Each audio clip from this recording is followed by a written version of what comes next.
Hello! அனைவருக்கும் வணக்கம். Welcome to Dev's brainy waves. இன்னைக்கு நம்ம சேனல்ல பர்சனாலிட்டி டெவலப்மெண்ட்டோட ஒரு skill, one of the skill, coping with the emotions. அத பத்தி தான் பார்க்க போறோம். வாங்க வீடியோக்குள்ள போய் பார்க்கலாம்.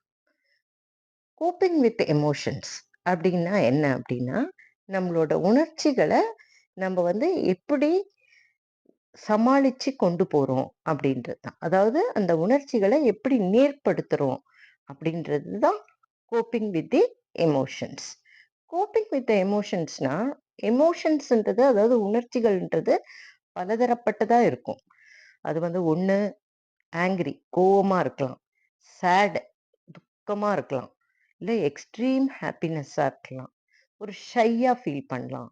இல்ல கன்ஃப்யூஸ்டா இருக்கலாம். இல்ல ஒரு சர்ப்ரைஸ்டா இருக்கலாம். இதுல நெறைய விதமான உணர்ச்சிகள் இருக்கும் உங்களுக்கு. இந்த உணர்ச்சிகள் எல்லாம் நம்ம எப்படி சமாளிச்சு, கட்டுப்படுத்தி கொண்டு போறோம் அப்படின்றது தான். நான் இப்ப இந்த உணர்ச்சிகள கட்டுப்படுத்துறதுல நான் என்ன சொல்ல விரும்புறேன்னா, ஒரு ஹாப்பினஸ்னா, அந்த ஹாப்பினஸ்ஸ நீங்க நல்லா முழுசா அனுபவிங்க. ஏன்னா, அந்த ஹாப்பி மொமெண்ட்ன்றது திருப்பி வருமா, வராதான்னு நமக்கு தெரியாது. அதனால அத வரும்போது நல்லா அனுபவிச்சுக்கோங்க. இன்னொன்னு துக்கமா இருக்கீங்க அப்படின்னும்போது, அந்த துக்கம்ன்றது நம்ம வாழ்நாள்ல எப்பவுமே இருக்கும்னு சொல்ல முடியாது. அந்த துக்கம் நமக்கு அது இம்பெர்மனன்ட்டா கூட இருக்கலாம். ஏன்னா, ஒரு பெர்மனன்ட்டாவே அந்த துக்கம் இருக்காது. கொஞ்ச நாள் இருக்கும், அப்புறம் போயிடும். கொஞ்சம் அந்த துக்கத்த மறக்கறதுக்கு கொஞ்சம் நம்மள டைவர்ட் பண்ணிக்கலாம். அந்த மாரி பண்ணி தான் அந்த துக்கத்த நம்ம மறக்கணும். அதாவது இதுவும் கடந்து போகும் அப்படின்னு. திஸ் டூ ஷால் பாஸ் அப்படின்றத நம்ம மனசுல வச்சுக்கணும். இன்னொன்னு முக்கியமான இது கன்ஃப்யூஷன். கன்ஃப்யூஸ்டு ஸ்டேஜ்ல.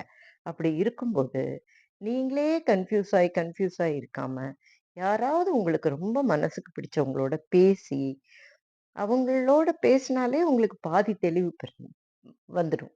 அந்த தெளிவோட நீங்க அடுத்தடுத்த கட்டத்துக்கு போகும்போது, உங்களுக்கு அந்த கன்ஃப்யூஷன்றது ஓரளவு கிளியர் ஆயிடும். முக்கியமானது என்னன்னா, கோபம்.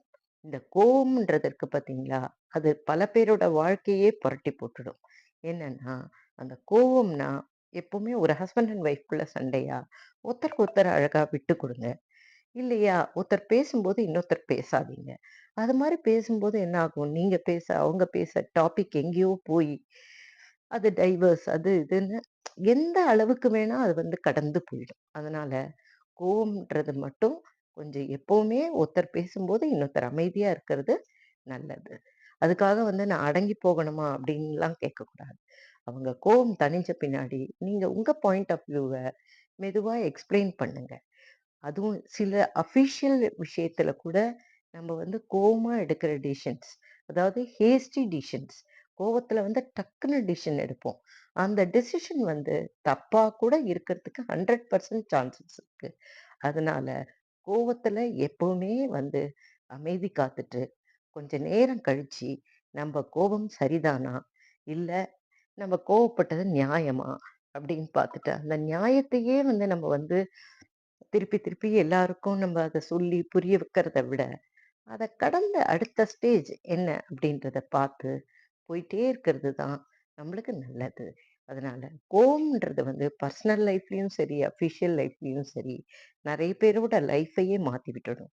அதனால கோவத்த எப்பவுமே கொஞ்சம் கோவம் வரும்போது அடக்கிக்கோங்க. இந்த மாரி ஒரு எமோஷன்ஸ் எல்லாம் எப்படி நீங்க கடந்து போகணும் அப்படின்றதுக்கு ஒரு சின்ன சின்ன டிப்ஸ் சொல்றேன் பாருங்க. அதாவது நாட் ஒன்லி கோவம், உங்களோட கன்ஃப்யூஸ்டு ஸ்டேஜ் இந்த மாரி எமோஷன்ஸ் ஓவராலா இந்த எமோஷன்ஸ எப்படி நம்ம கடந்து போகணும் அப்படின்னா, ஒரு சின்ன டீப் பிரீத் எடுங்க. ஏதாவது உங்களுக்கு ஒரு இதுவா இருந்ததுன்னா, ஒரு டீப் பிரீத் எடுத்து, ஒரு சைலன்ட்டா லோன்லியா உட்காந்து கொஞ்சம் யோசிச்சு பாருங்க. ஏதாவது ஒரு நல்ல டிசிஷன்ஸ் கிடைக்கலாம் உங்களுக்கு. ஒரு நல்ல கன்க்ளூஷன்ஸ்க்கு நீங்க வரலாம். இன்னொன்னு எப்பவுமே கொஞ்சம் ஒரு வாக் போங்க. இல்ல ஒரு யோகா, மெடிடேஷன் பண்ணுங்க. அந்த மாதிரி சின்ன சின்ன விஷயங்கள் நீங்க ஃப்ரெண்ட்ஸோட பேசுங்க. ஒரு மூவி போங்க. ஒரு டின்னர் போங்க. ஒரு ஃபேமிலியோட ஸ்பெண்ட் பண்ணுங்க. ஃபேமிலி ஒர்க்கு, ஃபேமிலி அது 2யும் பேலன்ஸ் பண்ண கத்துக்கோங்க. ஒர்க்கில் இருக்கிற டென்ஷனை எடுத்துகிட்டு வந்து இங்கே காட்டுறதும், இங்கே இருக்கிறத கொண்டு போய் அங்கே காட்டுறதுமா, அதெல்லாம் பண்ணாதீங்க. அதாவது அங்கங்கே விட்டுடுங்க. இந்த மாதிரி சின்ன சின்ன உங்களுக்கு வந்து இந்த எமோஷன்ஸை வந்து நீங்கள் உணர்ச்சிகளை வந்து சரியா கட்டுப்படுத்தி, அத வந்து கரெக்ட்டான வழியில நம்ப காமிச்சோம் அப்டின்னாலே, நம்மளோட லைஃப்ல நம்ம மேல மேல வந்துடலான்னு சொல்லி, என்னோட இந்த சேனல் உங்களுக்கு ரொம்ப பிடிச்சிருந்ததுன்னா, லைக் பண்ணுங்க, ஷேர் பண்ணுங்க, சப்ஸ்கிரைப் பண்ணுங்க. மறக்காம கமெண்ட் பண்ணுங்க. தேங்க்ஸ் ஃபார் வாட்சிங். Thank you all.